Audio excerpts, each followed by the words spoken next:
What's up, everybody? My name is Gabriel, and welcome to The Sauce and the Juice. Today, I'm going to talk about leadership. I'm going to talk about the three most important facets of leadership, according to me, from my experience in my lifetime. I have been placed in leadership positions since the age of 13 years old. I have also been under the leadership of several individuals who I value even to this day. Without their leadership, I wouldn't have experienced some of the things that I got to experience while I was with them, nor created some of the success that I was able to have after them. Now, if you look up leadership, you're going to find over 1 million books for sure on leadership. If you look it up on YouTube, there's probably 400,000 different channels on YouTube that give you an idea to varying different degrees of what leadership looks like, sounds like, how it should be utilized, what the results are, all these different things. I'm going to give you the three basics of leadership from my perspective, from the life that I've lived and everything that I've had to pay attention to. Number one is critical thinking. The deeper and the better your critical thinking, usually, from what I have seen, you will be able to outstrip your well-educated counterparts. A well-educated individual who is either just an erudite, which are people that I don't really respect. They're just parrots. They read information and then they are able to parrot that same information back. They don't really have a true understanding of what it is. So whether they're an erudite or they're somebody who went maybe the military route. The military route, they're given the education. They're also given the experience that are necessary to become pretty good leaders. But their perspectives are different. They're operating off of fixed dynamics and circumstances. They're operating under basic ideas that are consistently played out over and over and over again in the situations that they're going to be in. So oftentimes what they're looking for is different signs or different red flags or whatever that are like, well, this and this and this, when these things usually happen, that usually means that this is the path that we take. So those are individuals that have an education in leadership. And while that is extremely valuable on the military side, especially, while it is extremely valuable, it isn't exactly the same thing as when you're placed in new positions consistently and constantly. Critical thinking allows you to take a large amount of information and boil it down to the basics of what's most likely probably happening in a very quick turnaround. So you're able to take a mass quantity of information up to a certain point and you're able to discern what's most likely happening. Over time, I feel that critical thinking will give you the ability to be what is called perspicacious. Now, this word has been made popular by a specific individual who's very big in our culture right now, but I've actually been utilizing this word for like 20 years, and I had another guy that taught me the word. Now, perspicacity is the ability to be able to see or sense what is going on in the background. So it's when you're able to see what you're not supposed to be able to see. It's when you're able to hear what's not being said in a conversation. That's perspicacity. It's this innate ability to take a small amount of information and discern what is most likely going on in the background where you can't see. That's perspicacity. So I feel that critical thinking is a very, very, very, very, very pertinent and important part of becoming a leader and when you're placed in leadership positions to being able to do a good job. So critical thinking usually allows you to outstrip your well-educated counterparts. I've had individuals that were my counterparts at different points in time. Some of them had military training and background and were very smart and very astute individuals, but they would usually be consistently thinking along very specific guardrails. When you're a critical thinker, when people are critical thinkers, and I've met individuals that were better at it than me, and they were able to discern things much better and much faster than I was. When you're a good critical thinker, you'll be able to do stuff like that. You can take a lot of information and you can boil it down to its most likely cause or catalyst or whatever the case may be. And when you become a good enough critical thinker over time, I believe that it gives you the ability to be perspicacious, which allows you to intuit things that are happening in the background or understanding parts of conversations that are not being said, which allows you to understand what's going on in the capacity that's supposed to be beyond your perception. That's perspicacity. So it's critical thinking leading into perspicacity. I think those two things are very important. Obviously, critical thinking, in my opinion, critical thinking is the catalyst for becoming perspicacious over time. Number two, I'm going to say this a little bit different than most people would expect. I'm going to say it's charisma versus respect. Charisma versus respect. And the reason I say that is because you can be very high in one and low in the other and still do okay for a period of time. If you have very high levels of respect, obviously coming from the criminal underground, we'll say, people that are able to pull the trigger and become hyper violent in a very short period of time to gain the results that they're looking for. Obviously, people in that world, they're going to respect that person to a very high degree. If you have an individual who's attempting to build an app and he comes to you and he's an extremely high level of a coder, then you're going to respect him on his ability to be able to code. It doesn't matter which arena of life somebody comes to you, if they have a very high skill level or talent level or ability level, some sort of actionable level, then you're going to respect them to a pretty high degree. And you'll be willing to follow them most likely just off of that respect. If they do not have charisma over time though, and that respect diminishes because there's no charisma, you can't see that. You can't see the leadership in them. You can't see them being the leader. You can't see, they don't motivate you. They don't inspire you. So if they're not building that charisma over time as well, the respect eventually starts moving further and further down. In the criminal underworld, when a person is just hyper violent and they have no charisma, eventually over time, it's their own soldiers that end up taking them out. In the more secular world, the more mundane world, over time, it won't matter how good somebody is at coding, for instance, if they don't have the ability to also lead you in the direction that you're supposed to be going. Same thing. If you have an individual that's extremely high in charisma, but they're not very good at the actionable level, then they may get you to do what they want. You may be able to get somebody to do what you want for a period of time, whether it's, and motivation and inspiring or manipulation, it doesn't matter. You may be able to get you can code to save your life, but you may be able to get a small team of coders to get together, to come together and code for a period of time to put your app together.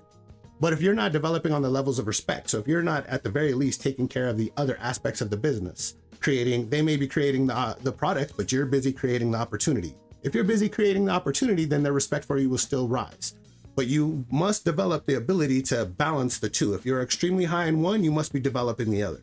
Over time, some people randomly have the ability to develop both very high to a very high degree in a very quick fashion. So that's number 2.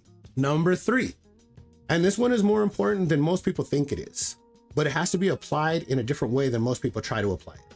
You have to have extremely high standards, unrelenting high standards. Man, Steve Jobs is a very good example of all 3 of these, 1, 2, and 3, which is critical thinking, development, and perspicacity. And then his respect and charisma, I think probably was able to be raised. I think both of them were probably pretty even throughout most of his career. People respected him even though they hated him in many categories. But for the third one, the unrelenting high standards, what I like is when somebody finally gave him a phone that worked or some shit like that. From what I understand, he tore the back off of the thing and looked at the wires and was upset about how ugly the machine looked on the inside. So they gave him a working prototype, but he was concerned that the interior, which nobody was ever supposed to see, wasn't up to his standards. That's very high and unrelenting standards. Now, the thing is you have to apply unrelenting high standards universally. It can't be different for you than it is for other individuals. You have to be the exemplar. You have to be the example of living up to these high standards. To be honest, your standards for yourself should be higher than what you have for everybody else.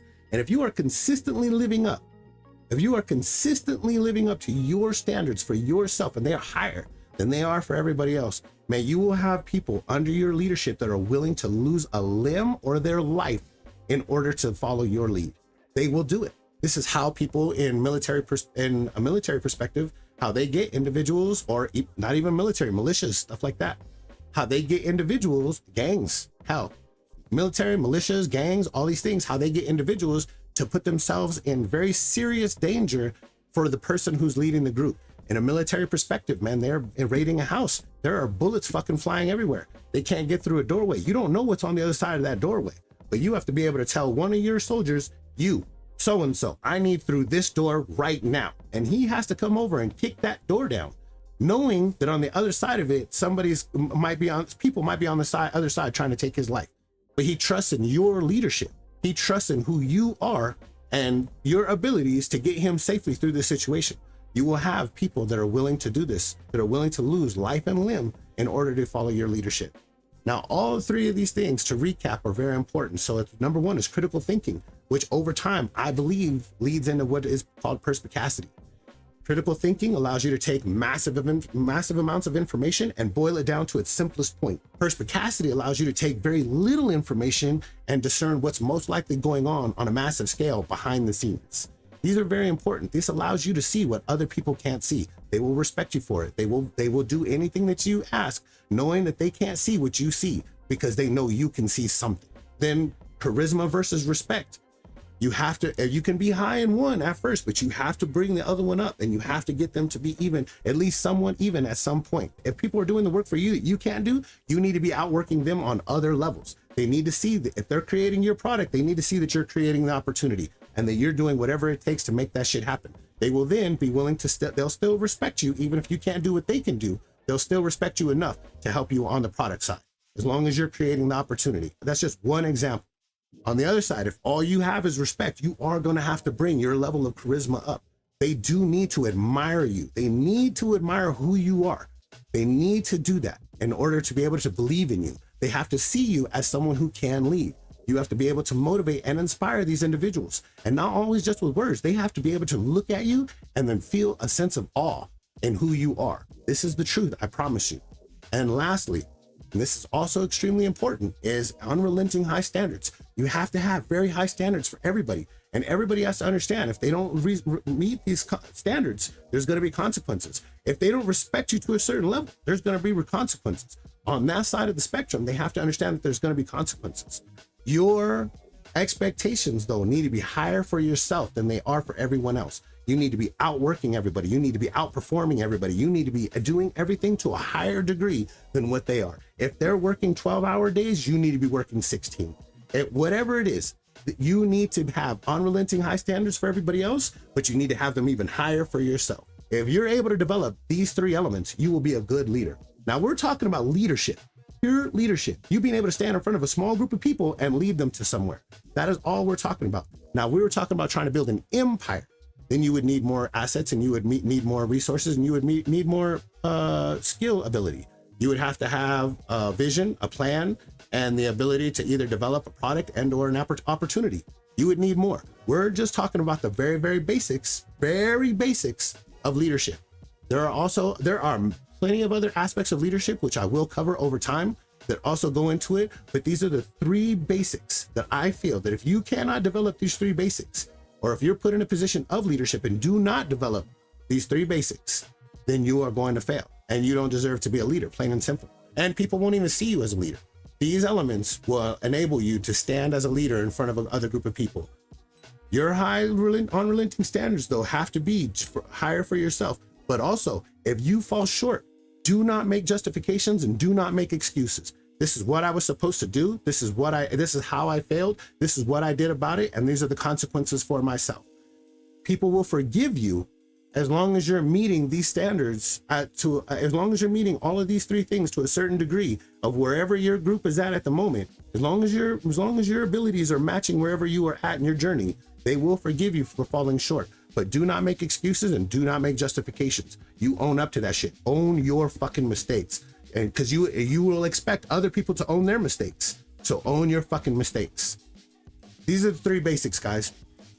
I'm going to cover a bunch of other shit. I've actually been in a lot of different positions where leadership was very important, creating what would be considered criminal empires, but also creating legitimate businesses, being involved in different organizations, both in my young street life and in prison. All of these things, I had to develop very specific levels of leadership. Not only that, I was under the leadership of different people at different points in time as well. And I also had to work alongside other people that were developing or already in positions of leadership as well. And these are the three things that I saw that all three needed, that everybody needed in order to stay in their position of leadership and to be respected and followed. If you like hearing my perspective on things, subscribe to the channel, like the video, hit the notification bell, and I'll see you on the next one.